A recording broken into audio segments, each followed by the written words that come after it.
አጠቃላይ ህልማችንን እየኖርነው እንደሆነ ደግሞ የህልማችንን የመጨረሻ ጫፍ ለመጨበጥ የሚያስችል መንገድ ላይ ትክክለኛ መንገድ ላይ መሆናችንን የሚያሳይ ነው። ከእቅዳችን አንፃር በጣም አርኪ ስራ ይሰራል። ህልማችንን የምንኖር ህልማችንን ገና ምንዘረጋ ወደ ከፍታችን እንበራለን። ህልማችንን እናሳካለን። ጩኸቱን ለቅሶ ለቁራዎች እንተዋለን። የሚሊዮኖችን ህልም የነጠቁት ብልጽግናዎች የራሳችንን ህልም መኖር ጀምረናል ካሉ 8 ድፍን ዓመት ሆኗቸዋል። ህይወት እየነጠቁ ተስፋ እየቀሙ ጩኸት እየቀሙ እንቅልፍ እየነጠቁ ያሉት ሰዎቹ እነሱ ግን ህልማቸውን እየኖሩ እንደሆነ ሲናገሩ አይጎረብጣቸውም። ልጅ የቀማናት እናት አካል የነጠቅን ወጣት ያደህየኑ ባለሀብት ምን ይለናል አይሉም። እነሱ ብቻ በሚመላለሱበት ሪዞርት ደጃፍ ላይ ቆመው በ1.5 ትሪሊዮን ብር በሚያስገነቡት ቤተ መንግስት ግቢ ሆነው ህልማችንን እየኖርን ነው ሲሉ ሚሊዮኖችን አፈናቅለው ሚሊዮኖችን ገድለው ሚሊዮናትን ከትምህርት ቤት ያስቀሩ አይመስሉም። የእነሱን ነፍስ ገዳይነት የተባበሩት መንግስታት የሰነደው ጅምላ ፈጅ ናቸው ብሎ የጻፈባቸው የዓለም ሚዲያ የሚያስተጋባው የአገር ዜጋ የተናገረው ብቻ ሳይሆን በዘፈንም ሙዚቃና ግጥም ሆኖ የሚቀርብ መሆኑ ቢታወቅም እነሱ ግን ቁራ ናችሁ ማለትን መርጠዋል። 8 ዓመት ሙሉ እንደ ቁራ የጮሁት ለ8 ዓመትም አንድም ጦርነት አሸንፈው የሚያውቁ ግን 8 ዓመት ሙሉ እልፍ ውጊያ ያካሄዱ ደጋግመው አታሸንፉንም እያሉ የሚጮሁ የሚዙቱ ጮሃዮች እነሱ ቢሆኑም እኛ ንስር ነን ባይ ናቸው። በእርግጥ ልክ ናችሁ። ለዕለት ጉርሱ ሲል በጭካኔ ሌሎች እንስሳትን እየገደለ እንደሚበላው ንስር ናችሁ። ታናሽ ወንድሙን ሳይቀር ምግብ በመከልከል እንደሚገድለው ጨካኝ ንስር ናችሁ። ሰርቶ ከመብላት አድኖ ከመኖር ይልቅ ሌሎች እንስሳትን የደከሙበትን ነጥቆ እንደሚበላው ንስርም ናችሁ የሚላቸው የሌለ ገዢዎች አትግደሉ፣ አታፈናቅሉም ሲባሉ እነሱ ህልማችንን የምንኖር ንስሮች ነን፣ እናንተ ደግሞ ቁራዎች ሆይ ዝም በሉ ይላሉ። ህዝብንና አገርን ቅዠት ውስጥ የከተቱት ሰዎች ህልማችንን እንኖርበት ተውን ሲሉ የምራቸውን ነው። ከዚች ስልጣን በፊት በጠኔና በድህነት ይማቀቁ እንደነበር የተናገሩት ሰዎቹ በአገር ሀብትና ሹመት ላይ ሲሆኑ ከብረዋልና አትናገሩን ሲሉ እየቀለዱ አይደለም። ድህነት አቆራምዷቸው የዕለት ጉርስ አንሷቸው የዓመት ልብስ ቸግሯቸው ያደጉ መሆናቸውን አንሶላና ብርድ ልብስ ሳይቀር በምናብ እየለበሱ ያደጉ እንደነበሩም የተናገሩት ሰዎቹ ህልማችንን እንኖርበት አትቀስቅሱን ሲሉ ለማስመሰል አይደለም። ህልማቸው ንጉሥ መሆን የነበረ ሰዎች የህዝብን ህልምና ተስፋ ወደ ቅዠት ቀይረው ስለ እነሱ መደላድልና ምቾት ሲያወሩ ቅር የማይላቸውም በትክክል ህልማቸው እንዲያ ስለሆነ ነው። ሕይወታቸውን ካጣ የነጣ ድህነት ወደ ትላልቅ የኩባንያ ባለቤትነት የቀየረላቸውን ንግስና የያዙ ሰዎች በአንድ ትዕዛዝ ትሪሊዮን ብሮችን አውጥተው ያሻቸውን ማድረግ የሚችሉበትን እድል ያገኙ ሰዎች ህልማችንን እየኖርን ነው ቢሉ ልክ ናቸው። ሚሊዮኖችን ህልማቸውን ራዕይ አልባ፣ አገር አልባ፣ ወላጅ አልባ፣ ልጅ አልባ፣ ቤት አልባ፣ ጤና አልባና ባይተዋር ያደረጉ ህልመኞች ስለ ግል ጥቅምና ክብራቸው አንስተው ህልማችንን እየኖርን ነው ቢሉ እውነት አላቸው። ለእነሱ ህልም ከዓመታት በፊት ይኖሩበት የነበረውን የኪራይ ቤት ትቶ በተንጣለለ የመንግስት ቪላ ውስጥ መግባት ነው። ሚሊዮኖችን እያፈናቀሉ በቢሊዮን ዶላሮች ቤተ መንግስት ማነጽ ነው። በህልማቸው ይነዱት የነበረውን መኪና እውን ማድረግ ነው። ይህንን ሁሉ ሲያደርጉም በእርግጥ ህልማቸውን እየኖሩ ናቸው። ወደ ኃላፊነት ከመምጣቴ በፊት የኪራይ ቤት ውስጥ ነበር የምኖረው። ቤት ተከራይቼ ነበር የምኖረው። ጀሞ አካባቢ ያሉ ነዋሪዎች ያውቁኛል። 3 ዓመት በላይ አንድ ኮንዶሚኒየም ቤት ተከራይቼ ኖር ያለውኝና መከራየትንም ቤት መቸገርንም አውቀዋለሁ አዲስ አበባ ውስጥ ማለት ነው። በእርግጥም ሰዎቹ የሚኖሩት ህልማቸውን ነው። እነሱ ከኪራይ ቤት ወጥቶ ለመኖር ያላቸውን ህልም ሰርተው ጥረውና ግረው ሊያደርጉት እንደማይችሉ አሳምረው ያውቃሉ። እናም ተሿሹመው በአገርና ህዝብ ስልጣን ላይ ሆነው አሳክተውታል። ልጆቻቸውን በዱባይና በአሜሪካ ያስተምራሉ። የትዳር አጋሮቻቸውንና የቅርብ ዘመዳቸውን ባለአክሲዮን አድርገው በመካከለኛው ምስራቅ ያሰማራሉ። ከኪራይ ቤት ተላቅቄያለሁ የሚሉት እነ አዳነች አበቤ ለእነሱና ለቤተሰባቸው ምቾትን ሲያደላድሉ ከመሃል አዲስ አበባ 100 ሺዎችን ይነቅላሉ። መሃል ገቡና አቆሙን ከዳር ተብሎ ሲዘፈንባቸው ነውራቸውን ለትውልድ እንዲተላለፍ ሆኖ ሲነገርባቸው ደግሞ ቁራዎች ጮሁብን ብለው ሊነጫነጩ ብቅ ይላሉ። ከንቲባ አዳነች ህልማቸውን አሳክተው በመንግስት ቪላ ውስጥ ሲኖሩ በሺህ የሚቆጠሩ አዲስ አበቤዎች ደግሞ በልማት ሰበብ ተነስተው በተፈናቃይ ካምፕ ውስጥ እንዲቀመጡ ተወስኗል። ትውልድ ለማነጽ የተገነቡ የአዲስ አበባ ትምህርት ቤቶችም የመሪዎቹ ህልም ይሳካ ዘንድ የተፈናቀሉ ሰዎችን እንዲያስጠልሉ ተደርገዋል።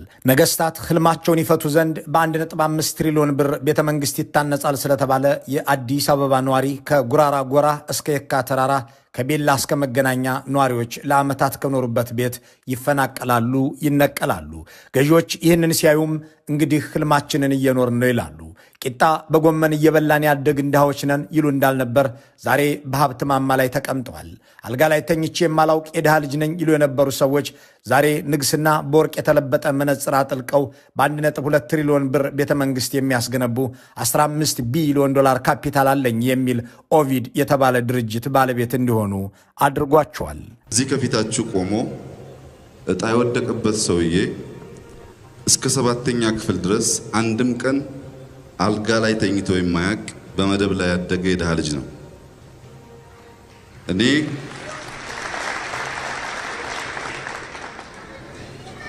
ሰባተኛ ክፍል እስከደረስኩበት ጊዜ ድረስ ሁልጊዜ የምተኛው መደብ ላይ ነው የነበረው። ከ7ኛ ክፍል በኋላ ደግሞ በወታደራዊ ምሽግ ውስጥ ነበር የሚኖሩት። ለዚህ ደግሞ በሬዲዮ መገናኛ ተሸካሚነት የከረሙባቸው የወለጋ ጫካዎች፣ የባድመ ተራሮች፣ የሰሜን ኮረብታዎች እማኝ ናቸው። ዛሬ ግን ይህ እንደ ተረት የሚወራ እንዳለፈ ታሪክ የሚነገር ሆኗል። ህልማቸው ንግስና ነበርና እሱ ሲሳካ ሁሉም ነገር እውን ሆኗል። መማር ባይችሉም የጠኔ ችግር ተፈቷል።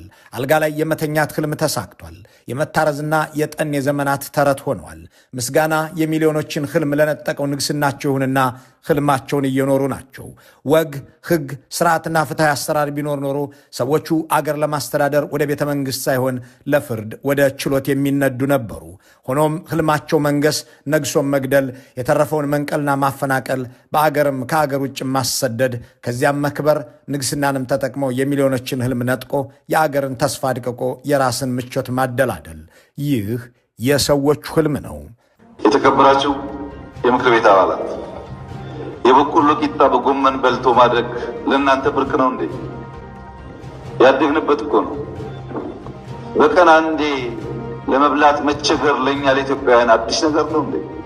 በእርግጥም ህልም ማለት ለነሱ ይህ ነው። የበቆሎ ቂጣ የበሉበትን ህይወት ትዝታ ማድረግ፣ ራስን ለማጥገብ ሚሊዮኖችን ማስራብ፣ አስርቦም መግደል፣ ገድሎም ለአስከሬናቸው ችግኝ እንትከል ብሎ መዘባበት፣ መቀለድ። ህልማቸውና ምቾታቸው እንዲሁም ምኞታቸው ይህ ግን ብቻ አይደለም፣ የሌሎችም መራብና መጎሳቆል ጭምር እንጂ። እነሱ ለሚያልሙት ድሎት ሲባል ሚሊዮኖችን ቅዠት ውስጥ መክተት ነው። ለእነሱ ህልም ማለት የሌሎችን ህልም ነጥቀው ከምርኮና 10 አለቃም ተነስተው ጠቅላይ ፊልድ ማርሻል መሆን ነው። ከዚያም የ5 ሰዎችን ቤት ጠቅልሎ ለአንድ ሰው መኖሪያ ማድረግ። ተወልጄ ያደግኩበት ወረዳ ሻሸመኔ የሚባል ነው። ሻሸመኔ ገጠር ነው የተወለድኩት እና የወለደ ገባ መጀመሪያ የ6 ወር የእግረኛ ስልጠና ሰለጠንን። ከዛ ማሰልጠኛ ላይ አገልግያለሁ። ከዛ በግንባርም ዘምቻለሁ፣ ተዋግቻለሁ። እድሜ በሙሉ እኔ በጦርነት ነው ያሳለፍኩት። ፊልድ ኮማንደር አይነት ሰው ነው የነበርኩ እንጂ ስታፍ ብዙ አላውቅም። ሕይወቴን በግንባር እንጂ በቢሮ አላሳለፍኩም የሚሉት የቀድሞ 10 አለቃ የአሁኑ ኢታማዦር ሹም አሁን ሚሊዮኖችን ግንባራቸውን እያሉ ህልማቸውን እየኖሩ ነው። ማዕረጋቸው ብቻ ሳይሆን ኑሯቸውን በፍጥነት አድጎ ህልማቸውን እየኖሩት ነው። የመኖሪያ ቤታቸውን ለማሳደስ ብቻ 200 ሚሊዮን ብር በአንድ ጀንበር የሚያወጡ ዲታ ሆነዋል። ህልምን መኖር ለብልጽግና ሹሞች የተፈቀደ ነውና ህልምን መኖር ማለትም ከዚያ ችግር በአገር ሀብትና ስልጣን ወደዚህ ድሎት መቀየር ነውና ተሰካክቷል። ፊልድ ማርሻል ብርሃኑ ጁላ በ2 ወራት ውጊያ ብቻ 38,000 ወታደሮቻቸው እንደተገደሉባቸው ኬንያ ናይሮቢ በተደረገ ስብሰባ ላይ ነጭም ጥቁርም ፈረንጅም ሀበሻም እየሰማቸው በጥቅምት መጨረሻ 2015 ዓ.ም ተናግረዋል። ይህ በ2 ወራት ብቻ ያለቀ ጦር መሆኑን ልብ ይሏል። ከዚያ በፊትና በኋላ የሞተውን የሚያውቀው የጀነራል ሀጫሉ ሸለመ የመከላከያ ፔሮል ብቻ ነው። ይህንን ያህል ጦር ሞተ ሲባል 38,000 ወታደር አለቀም ሲባል 38,000 ወጣቶች ህልማቸውን ተነጠቁ ማለት ነው። በመቶ ሺዎች የሚቆጠሩ ወላጆች፣ ሚስቶች፣ እህቶች፣ ወንድሞች፣ ቤተሰቦች ተስፋ ያደረጉባቸውን ሰዎች አጡ ማለት ነው። የወታደሮቻቸውን ሞት በማስመልከት መርዶ እንኳ ለመንገር ያልታደሉ እናቶች ሮጠው ያልጠገቡ ልጆቻቸውን ለህልመኛ መሪዎች አሳልፈው ሰጥተው የአሞራ ሲሳይ የጅብራት አስደርገዋል ማለት ነው። ዛሬም የልጃቸውን ድምፅ ለመስማት ስልካቸውን ወላጆች በየቤቱ የልጃቸውን አይን ለማየት በርበሩን ይመለከታሉ ማለት ነው። ህልማቸውን የተነጠቁ የኢትዮጵያ ወጣቶች ግን ዛሬም እየተላለቁ እነ ብርሃኑ ጁላ፣ እነ ብርሃኑ ነጋ፣ እነ ብርሃኑ ጸጋይ ስልጣን ከህልማቸው ማማ ላይ አስቀምጧቸዋልና እሱን እየኖሩ ናቸው። ዘበኝነት ሰራ ነበር ማታ ዎል ስትሪት ውስጥ አንድ ትልቅ ባንክ ለብዙ ሆኖ ነው የሚጠበቀው። አንዱ ዋን ኦፍ ዘ ሴኩሪቲ ጋርድስ ለመኖሪያ ማታ ሌሊት ነው የምሰራው ከ11 እስከ 7 ነው ማታ ከ5 ሰዓት እስከ ቀኑ ጠዋቱ 1 ሰዓት። እነሱ ግን እንዲህ ሲሆኑ ከ5 ሚሊዮን የሚልቁ የኢትዮጵያ ታዳጊዎች ከትምህርት ውጭ ተደርገዋል። እነርሱ እንዲህ ሲሆኑ ግን ከ5 ሚሊዮን የሚልቁ የኢትዮጵያ ታዳጊዎች ከትምህርት ውጭ ተደርገዋል። ወደ ትምህርት ቤት የሚሄዱበት መንገድ በጦርነት የተዋደቁ ወንድማማቾች ደም እየፈሰሰበት ነው። ትምህርት ቤቶቻቸው የጦር ካምፕ ተደርገዋል፣ አሊያም በድሮንና ታንክ ፈራርሰዋል። ሚሊዮን ታዳጊዎች በዚህ ልክ ህልማቸውን ሲነጠቁ፣ ብልጽግናዎች ግን የራሳቸው ልጆች ውጭ አገር ልከው ህልማቸውን እንዲኖሩ እያደረጓቸው ነው። በአንድ ወቅት ጠቅላይ ሚኒስትር አብይ እንዲህ አሉ። የሀገሪቱ መሪ ከሆንኩ በኋላ የኢትዮጵያ ሰላማዊ ሁኔታ አስፈሪና ለእኔና ለቤተሰብ የሚመች ባለመሆኑ ልጆችን ወደ አሜሪካ ላከው። ራሴን ነፃ ለማውጣትና ሀገርና ህዝብ የሰጠኝን ኃላፊነት ለመወጣት በተለይ የተከበረው ምክር ቤት የሚጠብቃቸው ሪፎርሞች ለማሳካት የመጀመሪያው ስራ ከቤተሰብ ጋር መመካከር ነበር። ቤተሰብ ከዛ በፊት በስደት ስለነበሩ ያለው ሁኔታ ካየን በኋላ ይሄ ቤት እስር ቤት ነው፣ እዚህ ተቀምጠን በቲቪ እየወጣን ጠቅላይ ሚኒስትር መሆን አንችልም፣ ስራ ይፈልጋል፣ ሪስክ አለውና ወደ መጣችሁበት ተመለሱ በሚል ተስማምተን ቤተሰብ ወደ መጣበት መልሰን በየቀኑ መታፈንም መታገትም መገደልም ሊያጋጥም እንደሚችል በማሰብ ነው የመጀመሪያው ወር ለተወሳ የተሰራው። የእርሳቸው ልጆች አሽሽተውና ከእሳቱ አርቀው ካስቀመጡ በኋላ ነው እንግዲህ የኢትዮጵያን ሕፃናት ህልም፣ አካል፣ ተስፋ፣ ወላጅና ህይወት የነጠቁ እርምጃዎችን የወሰዱባቸው። የእሳቸው ልጆች በቅንጡ ህይወት ውስጥ እንዲቀጥሉ አድርገው ሚሊዮኖችን ከትምህርት አቆራርጠው እሳቸው አውሮፕላናችን እየበረረች ነው ይላሉ። ሚሊዮናትን ለአሞራ ሲሳይ ዳርገው ንስር ነኝም ሲሉ ይደመጣሉ። እናም እንደነሱ ልጆች ህልማቸውን መኖርና መማር ማደግና ማማር የሚፈልጉ ሚሊዮን ሕፃናት አባታቸው በሚመሩት መንግስት ስቃይ ውስጥ ናቸው። ይህንን ሁሉ ያደረጉ የዘመን ገዢዎች ህልማችንን እየኖርን ነው ሲሉ ይህንን ማለታቸው ነው።